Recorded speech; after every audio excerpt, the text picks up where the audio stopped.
بسم الله الرحمن الرحيم.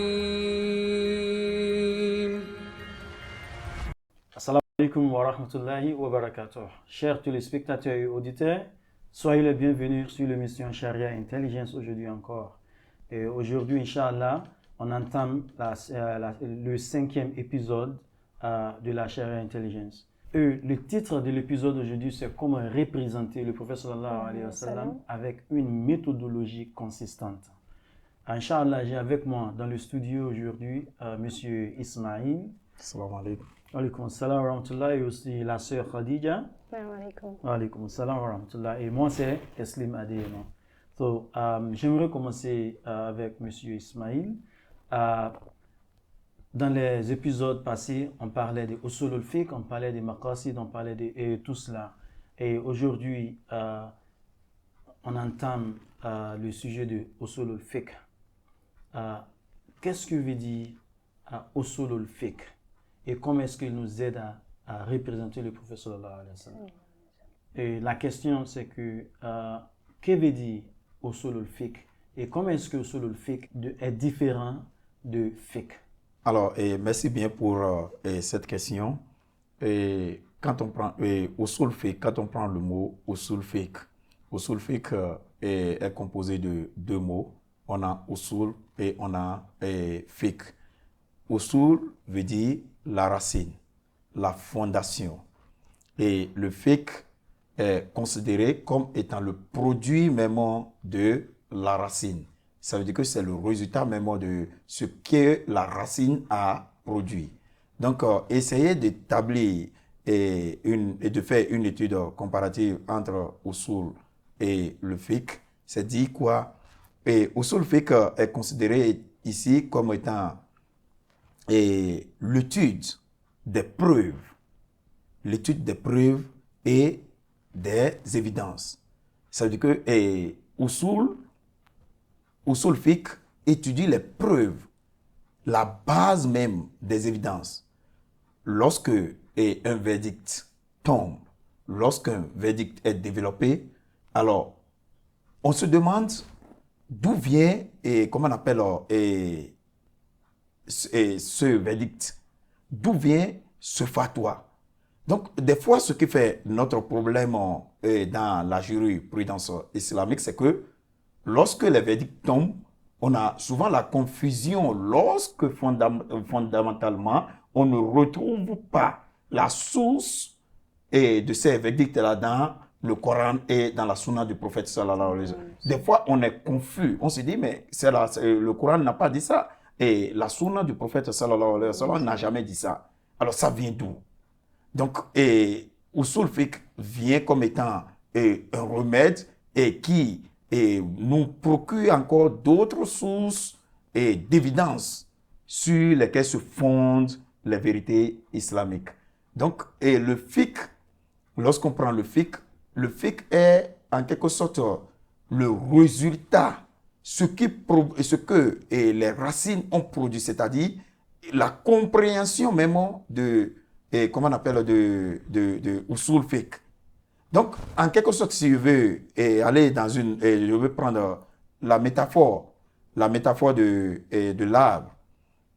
Lorsque vous voyez un arbre, vous savez ce qui fait la puissance même de l'arbre, ce sont ses racines. Lorsque les racines ne sont pas fortes, ça veut dire que même ce qui va sortir de l'arbre ne sera pas un produit qualitatif. Donc, c'est en cela que vous devez comprendre que les racines sont la base, la force même, la base de l'évidence même de ce que nous obtenons comme étant un résultat, c'est-à-dire les fruits et autres que peut produire l'arbre. Donc, les fruits sont considérés comme le fiqh et les racines sont considérées comme étant usul. Donc, je continue avec dans ce domaine, je peux aussi prendre l'exemple dans le domaine islamique lorsqu'on parle de la prière et du jeûne. Alors, on nous dit qu'il faut prier et il faut jeûner. Oui. Ce sont des principes. Ce sont des principes islamiques des obligations, je peux dire, excusez-moi, ce sont des obligations islamiques qui nous proviennent directement des sources. Alors, quelles sont ces sources? On prend le jeûne, la prière est obligatoire. C'est connu dans le Coran et dans la Sunna du prophète sallallahu alayhi wa sallam. Le jeûne est aussi obligatoire. Mais maintenant, quelles sont les règles pour prier? Comment prier? Il y a une différence entre comment prier, les différentes règles de la prière et d'où vient et comment on appelle l'obligation, d'où vient l'information que la prière est obligatoire. Donc, lorsque je veux essayer de clarifier cela, on pourrait comprendre que le Coran et la Sunna sont des évidences et sont des bases. C'est là, en quelque sorte, la racine. Alors, comment il faut prier? Il faut faire face comment on appelle, à la Mecque.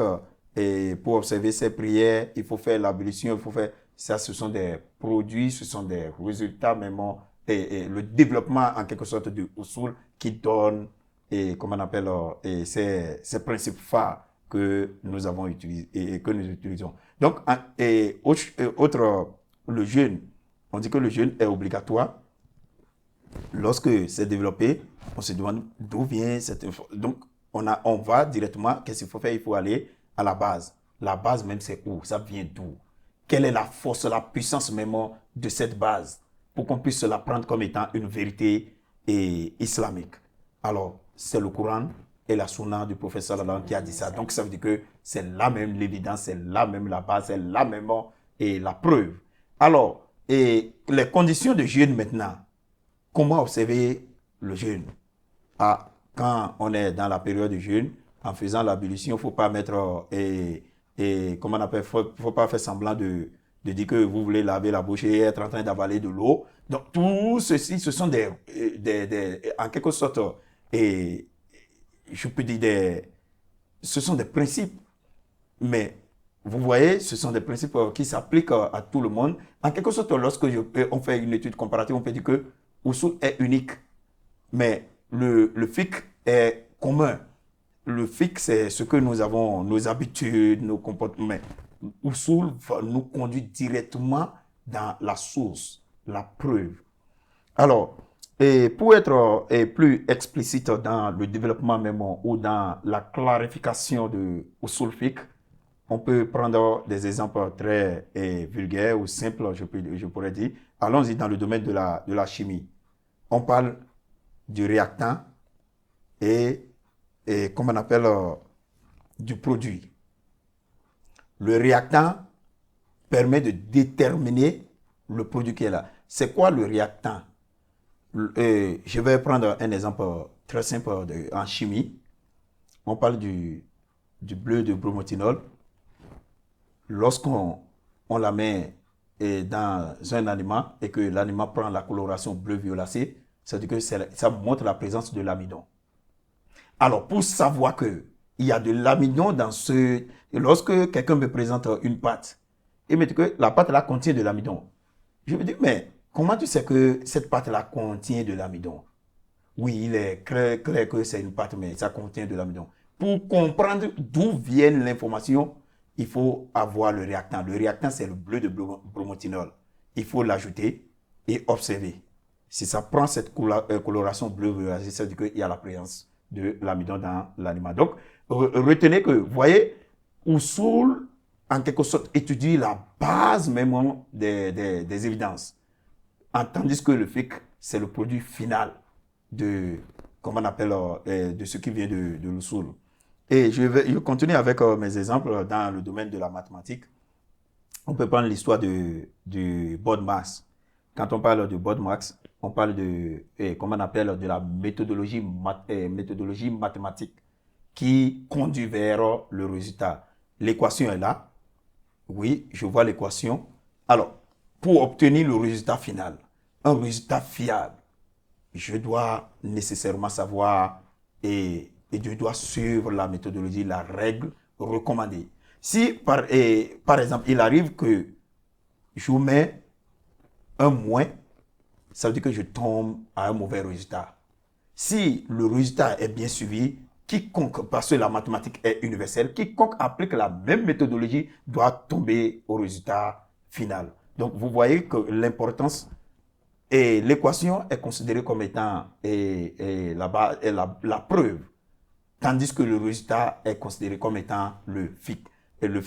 Et quiconque veut avoir ce résultat doit savoir passer par l'équation. Si l'équation n'est pas bien établie, ça veut dire que le résultat serait erroné. Donc, continuez avec ces exemples vulgaires. Je peux aller dans le domaine même de notre dans le domaine de l'alimentation. On a le repas, il y a la méthodologie de la préparation, il y a les ingrédients. Lorsque on me présente un plat de riz très délicieux et que déjà je viens, je dis, oh, c'est le riz, oui. Je commence par manger le riz. Le riz est vraiment fantastique. Je dis, hey, ça veut dire qu'à ce niveau, c'est un bon repas. Qu'est-ce qui a fait de ce riz-là un bon repas? Alors, il faut aller maintenant chercher quels sont les ingrédients utilisés et comment ça a été juste à venir et à voir qu'est-ce qui est à la base, comme on appelle, de la douceur de ce repas-là. Donc, c'est dit quoi, en général, de façon résumée, le FIC est considéré comme étant la racine, la fondation, la base des évidences, l'étude même des preuves comme on appelle, des verdicts islamiques. Tandis que le fiqh, c'est la compréhension générale et globale de ces verdicts. Merci. Bien, merci beaucoup. Donc, l'usul est comme les ingrédients qu'on amène ensemble, un produit final, comme le fiqh. Donc, majoritairement, c'est le fiqh qu'on voit, c'est le fiqh qu'on entend quand on lit les livres sur les règles de l'islam ou même la loi de l'islam. La plupart du temps, tout ce qu'on voit dans cela, ce sont le fiqh. Ce ne sont pas les usul du fiqh. Donc, il faut toujours se demander comment est-ce qu'ils sont arrivés à ces lois dans l'islam. Quand on pose la question, comment est-ce qu'ils sont arrivés à ces lois? Comment est-ce que nous sommes arrivés au fait qu'on doit prier 5 fois par jour? Ça, prier 5 fois par jour, ça c'est le fiqh. Mais comment est-ce que nous sommes arrivés au fait que prier 5 fois par jour est obligatoire? Il y a d'autres genres de prières qu'on fait aussi, mais ceux-là ne sont pas obligatoires. Pourquoi est-ce que ceux-là ne sont pas obligatoires? Souvent on dit non, il faut prier après 16 heures. Lorsque le soleil veut se coucher, il est interdit de faire les prières surérogatoires. Donc, comment est-ce qu'on sait qu'à ce temps-là, il est interdit de faire les prières, des nafil en ce temps? Souvent, on nous dit, le vendredi, il ne faut pas jeûner le vendredi, à moins que c'est un jeûne qui commence au jour consécutif. À moins que ce sont les jeûnes qui sont consécutifs, qui commencent peut-être le jeudi ou même le mercredi, jeudi, vendredi, le samedi. Mais isoler le jour de vendredi seulement pour faire observer le jeûne, ce n'est pas acceptable. Comment est-ce que nous connaissions cela? Il y a plusieurs des gens. Si vous les demandez, est-ce que je peux jeûner le vendredi? Ils vont vous dire non, ce n'est pas acceptable. Mais ils ne savent pas pourquoi.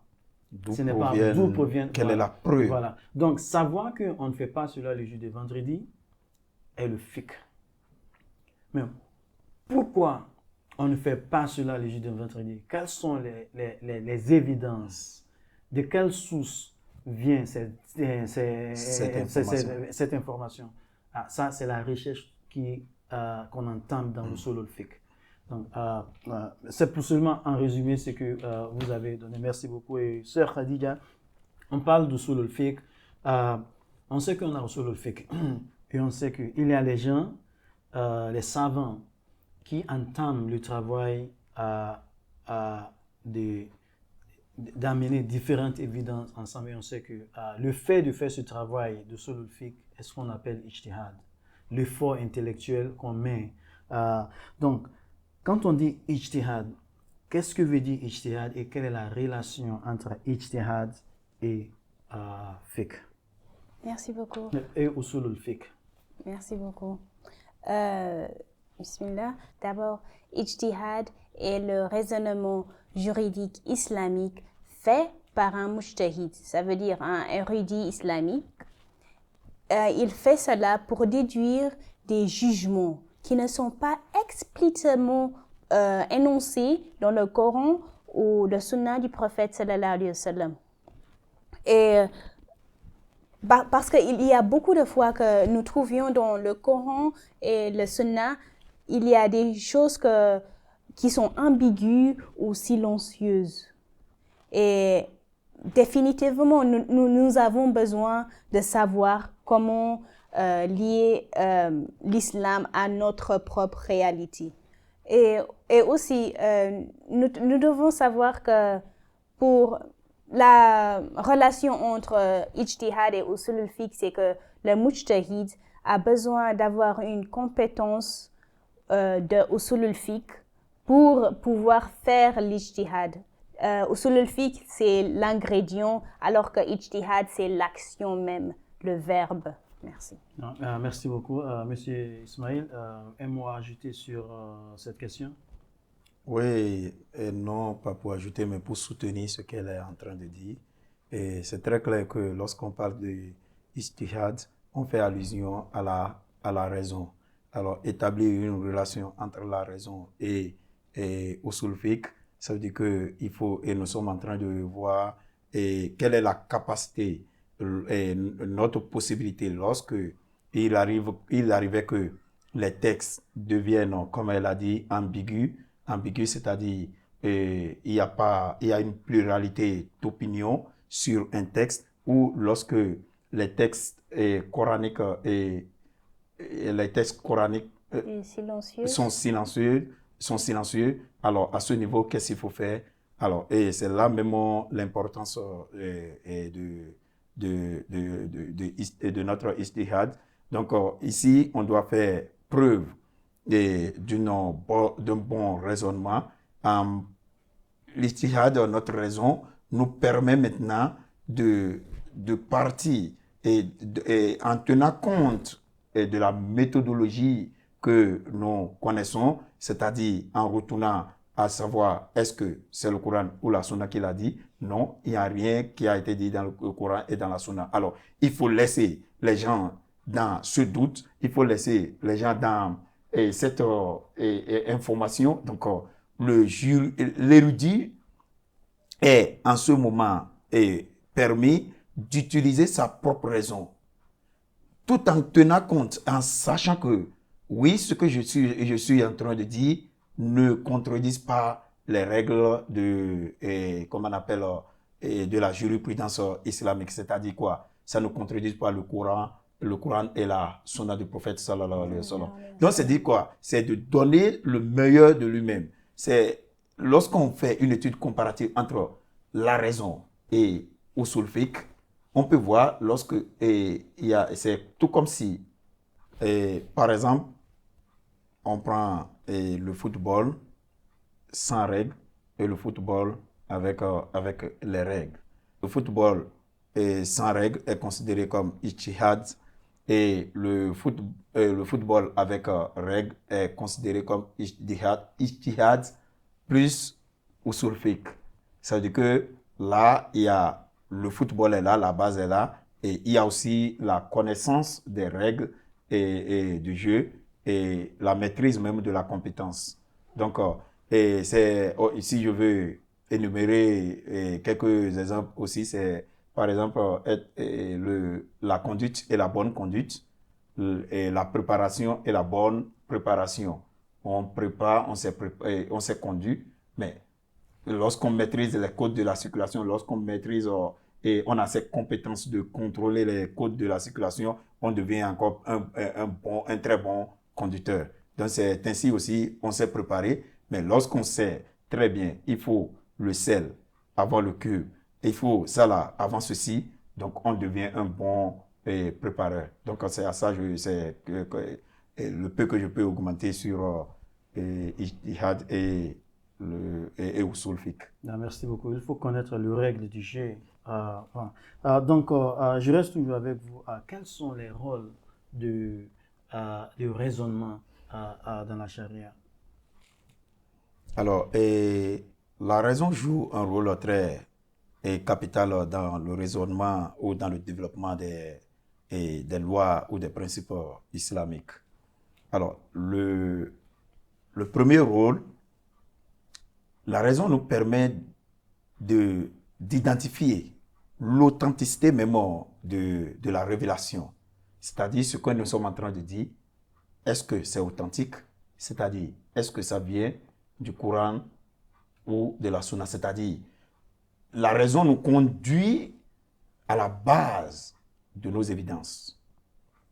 Alors, et secondo, je peux dire qu'elle nous permet aussi d'identifier, comme on appelle le langage. Elle nous permet d'identifier le langage tenu par l'érudit et les implications que cela pouvait avoir. C'est-à-dire, lorsqu'il parle, et la raison nous permet de dire oui, je comprends ce qu'il dit, mais est-ce que cela ne va pas conduire à telle chose?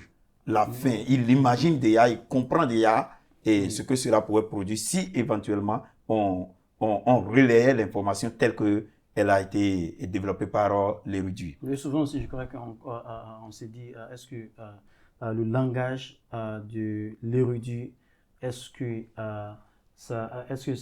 ça nous mène au fait qu'on doit dire que quelque chose est interdit ou permis. Oui. Parce que souvent, quand ils disent ceci, est-ce que c'est haram ou ce n'est pas haram?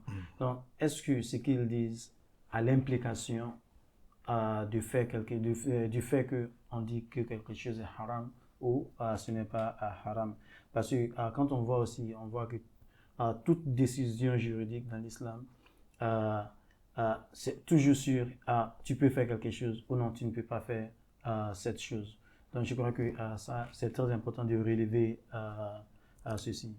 Merci pour le compliment. Alors, au niveau de ma troisième, au niveau du troisième rôle de la raison nous permet également d'identifier la sagesse, le but et aussi l'esprit du texte. C'est-à-dire que lorsque l'érudit est en train de développer ses verdicts, il est en train de faire tomber ses verdicts, on voit la raison nous permet de savoir le degré de la sagesse et le but poursuivi. Et après le but poursuivi, on voit l'esprit même du texte. Et la raison nous permet. Alors, au niveau du quatrième point, elle nous approprie sur comment on appelle l'application de ces tests dans des différentes situations, c'est-à-dire des situations variables. Parce que lorsque un fatwa est tombé et que je veux l'utiliser, je veux appliquer, il nous permet, c'est dans toutes les situations que je dois appliquer cette fatwa. Donc, où est-ce que je dois appliquer cette fatwa? Où est-ce que je dois conduire ce verdict? Donc, la raison nous permet quand même de comprendre et de faire, comment on appelle, ces différences. Alors, au niveau de mon dernier point, je peux dire que la raison nous permet aussi de défendre la vérité. De défendre la vérité et, comme on appelle, la philosophie.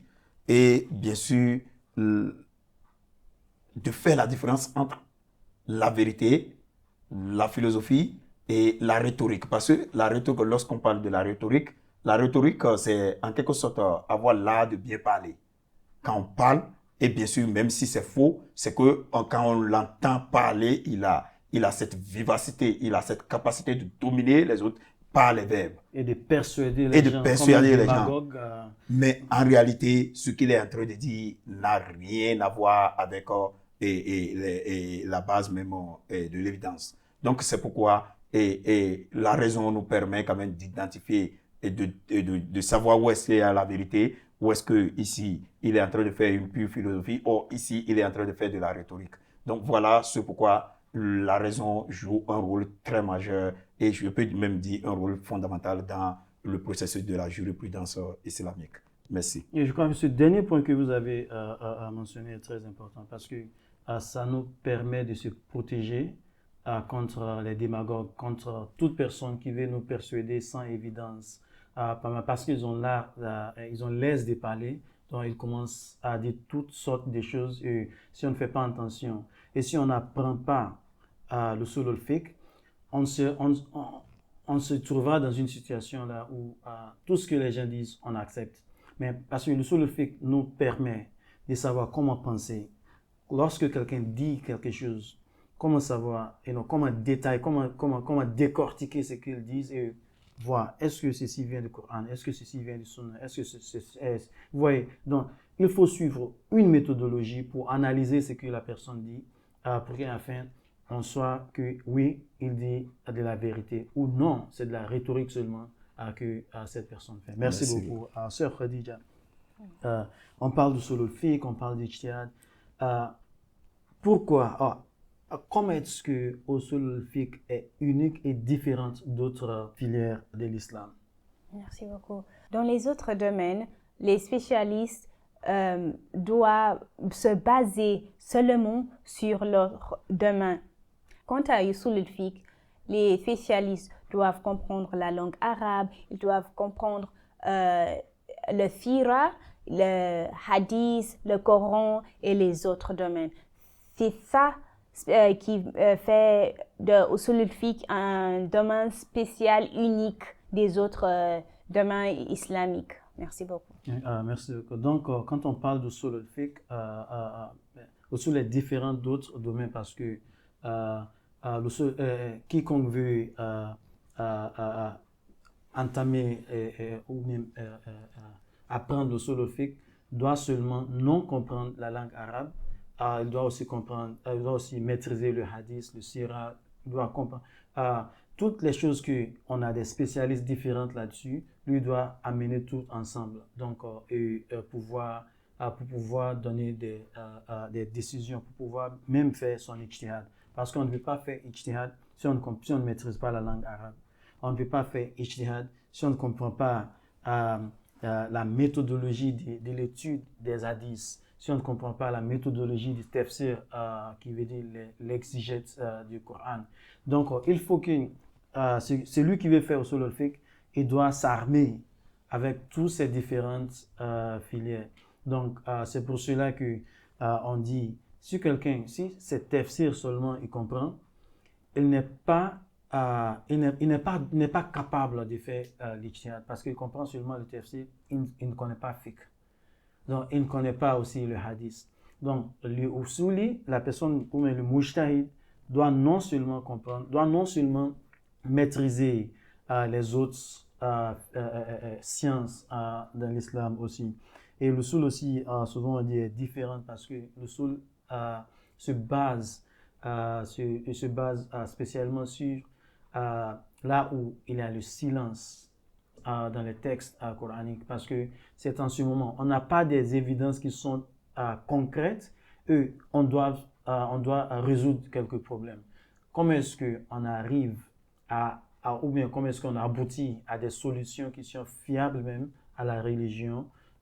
Vous voyez, donc ça c'est le travail usul al-fiqh, le travail du mujtahid. Et le mujtahid doit maîtriser l'usul al-fiqh. Merci beaucoup. Inch'Allah, je crois que nous sommes arrivés à la fin de l'épisode d'aujourd'hui.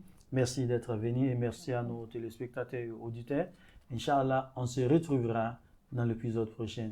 Assalamu alaikum wa rahmatullahi wa barakatuh. Wa alaikum salam wa rahmatullahi wa barakatuh.